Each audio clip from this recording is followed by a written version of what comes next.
नमस्कार दोस्तों, स्वागत है आप सभी का इस खास एपिसोड में। आज हम एक ऐसे विषय पर बात करने जा रहे हैं जिसके बारे में लगभग हर घर में कभी न कभी चर्चा जरूर होती है, और वो है वास्तु दोष और गरीबी का संबंध।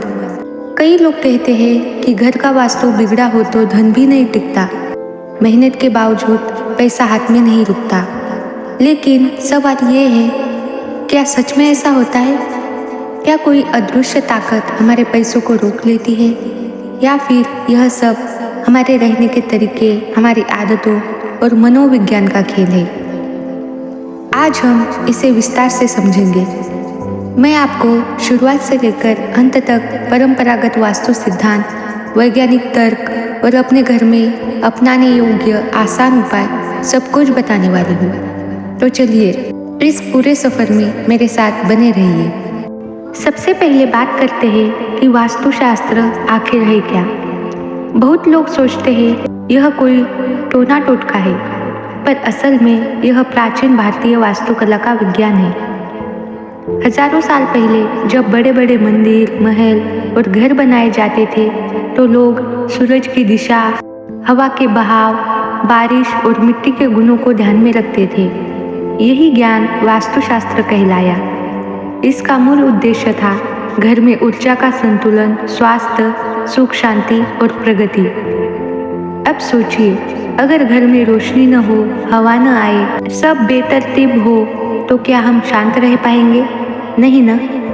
यही मानसिक असंतुलन हमारी कमाई और फैसलों को भी प्रभावित करता है। तो यह केवल आध्यात्मिक बात नहीं, व्यवहारिक भी है। मैंने खुद कई घर देखे हैं जहाँ अंधेरा, नमी और अव्यवस्था इतनी थी कि लोग चिड़चिड़े रहते थे। ऐसे माहौल में पैसों की योजना बनाना या करियर पर ध्यान देना मुश्किल होता है। इसलिए जब हम कहते हैं वास्तु दोष, तो उसका सीधा मतलब यह भी हो सकता है कि घर का वातावरण हमारी उत्पादकता को रोक रहा है। अब बात करते हैं उन चीज़ों की जिन्हें पारंपरिक वास्तु में धन से जोड़ा गया है। सुनिए ध्यान से, क्योंकि मैं हर बिंदु को सिर्फ मान्यता ही नहीं, उसके पीछे की तर्कसंगत वजह भी बताऊंगी। पहला, अपना मुख्य द्वार। वास्तु कहता है कि मुख्य द्वार मजबूत और साफ होना चाहिए। तर्क साफ है। घर का दरवाजा टूटा हो, जाम हो, तो नकारात्मकता आती है। लोग आने में झिझकते हैं और सुरक्षा भी कम होती है। आर्थिक दृष्टि से यह सच है। असुरक्षित घर में संपत्ति का जोखिम बढ़ता है। दूसरा, रसोई की दिशा। आग्नेय कोण यानी दक्षिण पूर्व दिशा को अग्नि तत्व का स्थान माना गया है।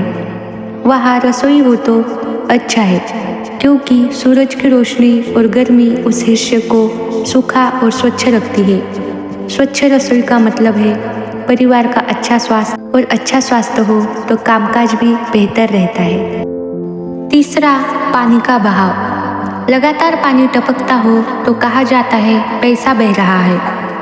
वैज्ञानिक रूप से देखें तो लीकेज का मतलब है बिल बढ़ना, दीवारें खराब होना, यानी सच में पैसा बहना। चौथा है उत्तर पूर्व में टॉयलेट। पारंपरिक मान्यता है यह जगह ईशान कोण कहलाती है, यहाँ पवित्रता चाहिए। आज के समय में तर्क यह है कि इस दिशा में आमतौर पर सूरज की पहली किरण आती है। अगर यहाँ गंदगी या टॉयलेट होगा तो रोशनी और हवा कम हो जाएगी, जिससे नमी और बीमारियाँ बढ़ेंगी। बीमारी का खर्च सबसे ज़्यादा जेब पर असर डालता है। देखा आपने, हर वास्तु दोष के पीछे एक व्यावहारिक कारण छिपा हुआ है। अब चलते हैं उपायों की ओर। यहाँ मैं कोई जादुई मंत्र नहीं दूंगी, ये सब साधारण लेकिन असरदार बातें हैं। सबसे पहले सफाई और अव्यवस्था हटाना। घर में कचरा, टूटे सामान, पुराने कपड़े, यह सब हमारे दिमाग पर बोझ डालते हैं। जब आप घर को खुला और साफ रखते हैं तो मन हल्का महसूस करता है और सोच स्पष्ट होती है। प्राकृतिक रोशनी और वेंटिलेशन।